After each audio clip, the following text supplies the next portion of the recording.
Les ventes soldes sont-elles effectives? Les produits soldés sortent-elles? C'est ce que le ministre du Commerce, de l'Artisanat et de la Promotion des PME est allé vérifier dans des magasins et grandes surfaces. À partir du 1er avril prochain, les acteurs du transport seront soumis à des sanctions lorsqu'ils ne respecteront pas les normes et dispositions mises en vigueur dans les pays de l'UEMOA. Et le 30 mars 1912, suite au coup d'Agadir et à la convention de Fès, le sultanat du Maroc devient protectorat français après avoir conservé son indépendance contre vents et marées pendant 12 siècles. Madame, Monsieur, bonsoir. La première période a été exceptionnellement, la première période des soldes bien entendu, exceptionnellement prolongée au 2 avril prochain. Le ministre du Commerce, de l'Artisanat et de la Promotion des PME était dans des magasins des grandes surfaces du district d'Abidjan. Souleymane Diarra-Souba voulait s'assurer de l'effectivité des ventes soldes. Les périodes des ventes soldes ont été instituées en vue de mettre fin à l'anarchie. Davis Oyo, Moussa Konaté. Responsables, employés et clients de certaines grandes surfaces reçoivent un visiteur particulier, le ministre du Commerce, de l'Artisanat et de la Promotion des PME. Une visite de Souleymane Diarra-Souba pour s'enquérir de l'effectivité du respect de la période de solde instaurée par le gouvernement. Nous avons deux dates réglementaires, du 10 mars au 31 mars et du 10 août au 31 août. Donc je suis venu m'assurer au sein de ce supermarché que les dispositions prises par l'État concernant les soldes sont effectivement respectées. Après plusieurs endroits visités et vu l'engouement des consommateurs à cette période de soldes, le ministre Souleymane Diarra-Souba prend une décision exceptionnelle. Nous avons décidé de proroger la période de soldes jusqu'au dimanche 2 avril pour permettre en fait aux populations, notamment aux ménages, de profiter de ce week-end et également aux opérateurs économiques et aux commerçants pour continuer de faire de belles affaires. Responsables de supermarchés, gérants de boutiques et clients se réjouissent de cette visite.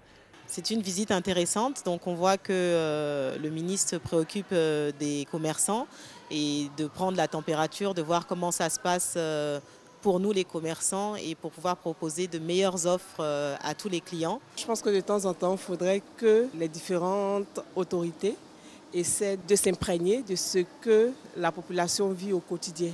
C'est toujours bien de voir un ministre dans nos locaux pour vérifier, d'une part, la bonne application effectivement de la réglementation sur les soldes, et puis aussi de promouvoir justement ces périodes de soldes. La période de soldes est un moment pour permettre aux consommateurs et commerçants de faire de bonnes affaires.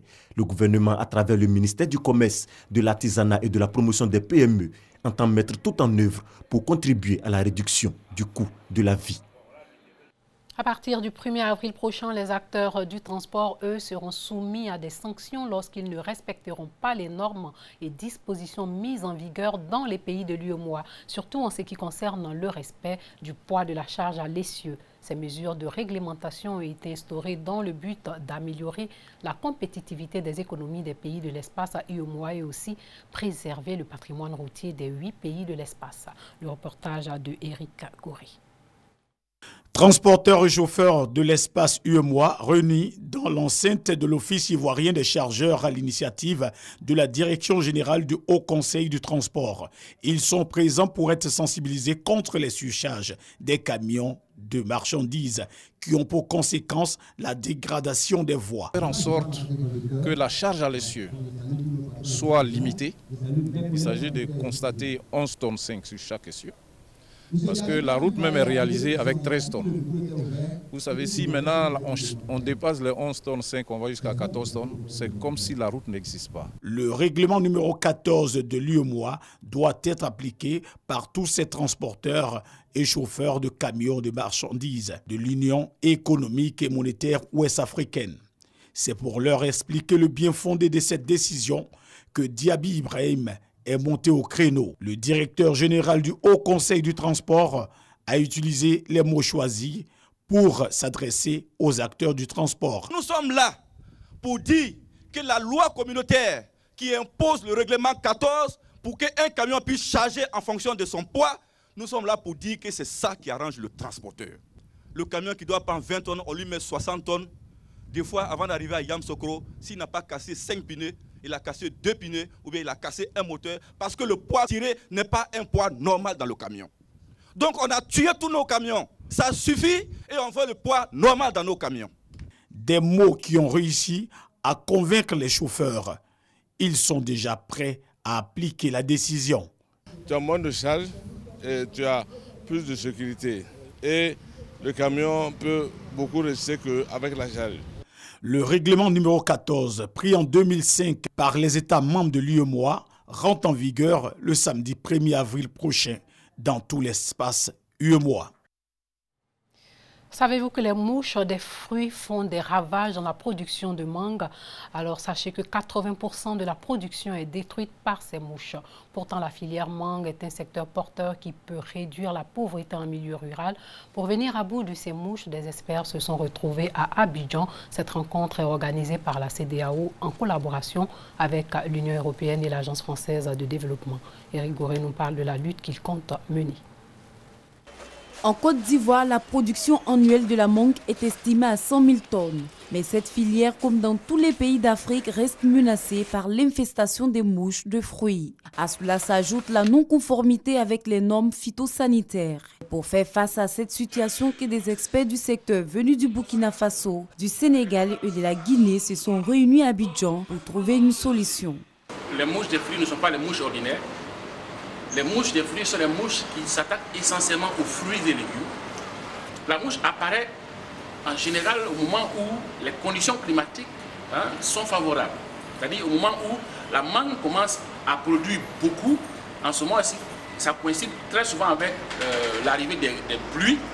Et ces différentes pluies-là vont augmenter l'humidité relative. Et donc ça donne les conditions climatiques idoines pour cette mouche-là pour se développer. Initiée par la CEDEAO, cette rencontre d'Abidjan s'inscrit dans le cadre du projet de soutien du plan régional de lutte et de contrôle des mouches des fruits en Afrique. Les participants devront proposer et s'approprier les outils nécessaires pour une meilleure détection des pucuis des mouches. Des actions qui permettront d'améliorer les revenus des producteurs.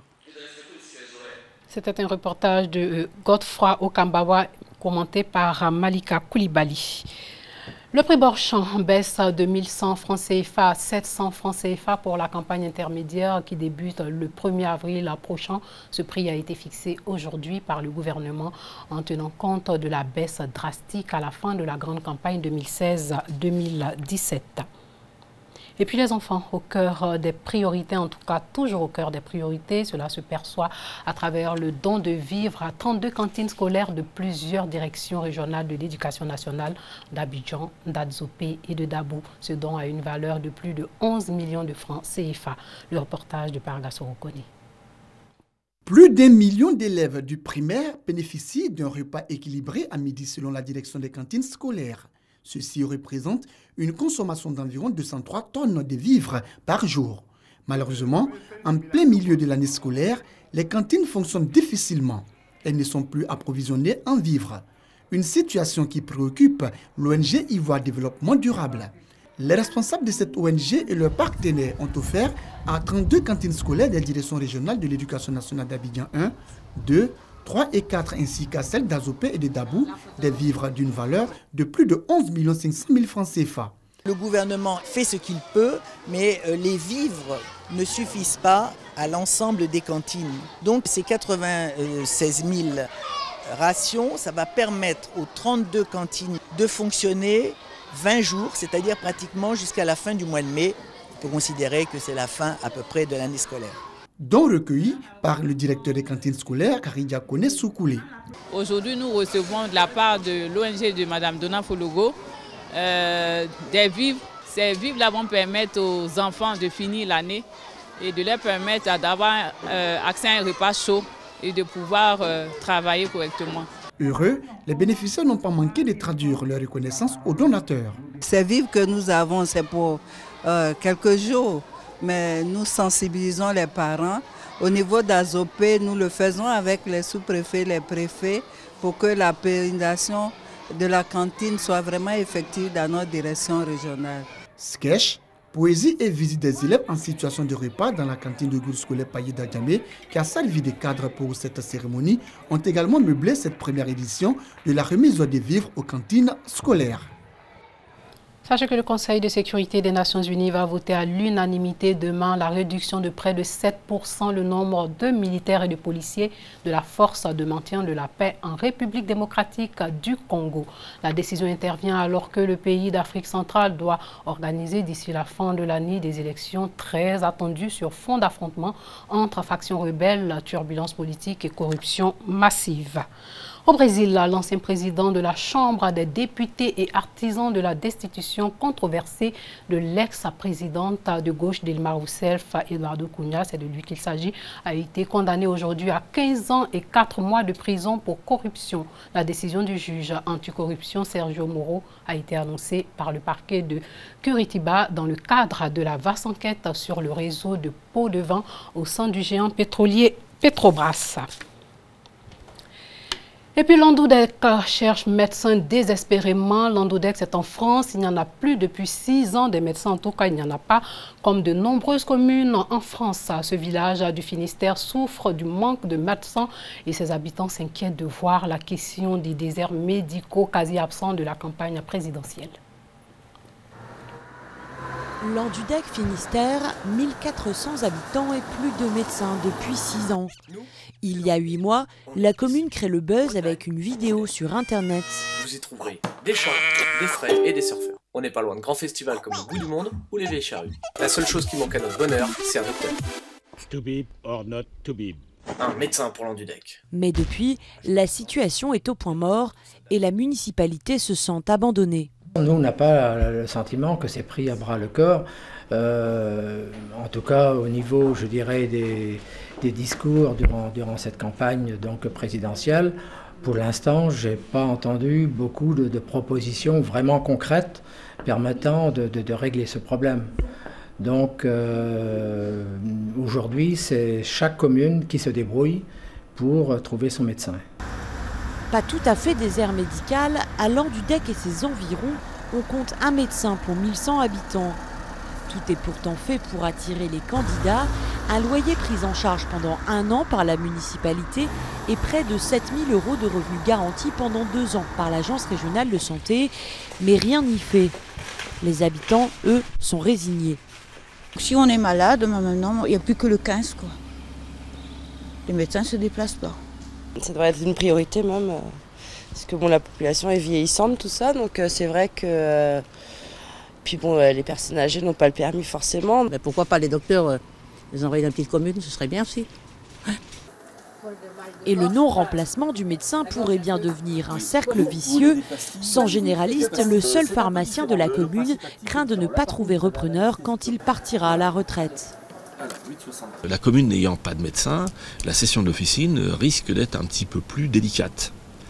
Et si jamais il n'y a pas de médecin du tout et qu'il n'y a pas de repreneur, eh bien la commune aura perdu son médecin, mais elle perdra aussi sa pharmacie. Et cette fois-ci, je crains que ça soit définitif. Comme Landoudec, il y aurait 183 zones blanches en France et depuis 2007, le nombre de généralistes dans l'Hexagone a diminué de plus de 8%. À la veille de la Première Guerre mondiale, au terme d'un bras de fer entre Berlin et Paris, le Maroc devient non-protectorat français. C'était un samedi 30 mars. La République française complète ainsi sa domination sur l'Afrique du Nord, mais pour moins d'un demi-siècle. Comment s'est conclue cette alliance avec la France à la machine à remonter le temps nous ramène en 1912. Le 30 mars 1912, le Maroc devient protectorat français après avoir difficilement conservé son indépendance 12 siècles durant. La signature du traité de Fès instaure l'installation d'un protectorat français au Maroc. Le sultan Moulay Hafiz s'engage à ne conclure aucune alliance avec un autre pays que la France et à ne contracter aucun emprunt auprès d'une autre puissance. De son côté, la France promet de respecter le sultan et la religion musulmane. Les pouvoirs du gouvernement français au Maroc seront détenus par un commissaire général de la République. Le général Lyoté doit remplir cette fonction. Le 2 mars 1956, la France reconnaît la fin du protectorat. Le pays devient indépendant et le souverain convertit son titre de sultan en celui de roi sous le nom Mohamed V. Le 7 mars 1956, il annonce à son peuple le retour à l'indépendance. Le Maroc devient donc protectorat français le 30 mars 1912. Voilà, c'est la fin de ce journal. Merci de nous avoir suivis et surtout, portez-vous bien.